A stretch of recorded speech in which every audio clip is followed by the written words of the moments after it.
आता बातमी परतूरची आहे। परतूरमध्ये गेल्या 4 दिवसांपासून पाणीबाणी पाहायला मिळते। पाणीबाणीची परिस्थिती आहे। पाणीपट्टी न भरल्यानं निम्न दुधना प्रकल्प विभागानं पाणी पुरवठा बंद केलेला आहे, खंडित केलेला आहे।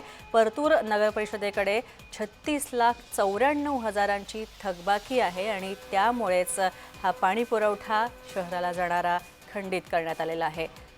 या जिल्ह्यातल्या जालन्यातला या परतूर शहराचा पाणी पुरवठा मागच्या 4 दिवसांपासून बंद आणि त्यामुळे नागरिकांचे मात्र पाण्यावाचून अतोनात हाल होत आहेत। परतूर शहरासह तालुक्याला निम्न दुधना प्रकल्पातून पाणी पुरवठा केला जातो, मात्र मागच्या काही दिवसांपासून पालिकेनं हा दुधना प्रकल्पातला पाणी पुरवठाच बंद केलेला आहे।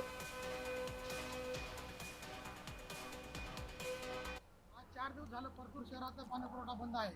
आज नागरिकांना इतकी पाण्यासाठी भटकंती करावी लागत आहे।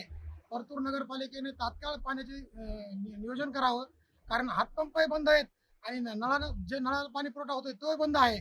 आज जनतेने काय करायचं? नगरपालिकेचे काय अधिकाऱ्यांना विचारलं असतं, त्यांनी सांगितलं की नियमदुधना प्रकल्पाचे 36 लाख रुपये आज आमच्याकडे थकीत आहेत म्हणून आमच्या पाणी पुरवठ्याला सील लावला आहे। पण नगरपालिकेवर आज कोणाचंही वचक नाही, कोणाचंही नाही।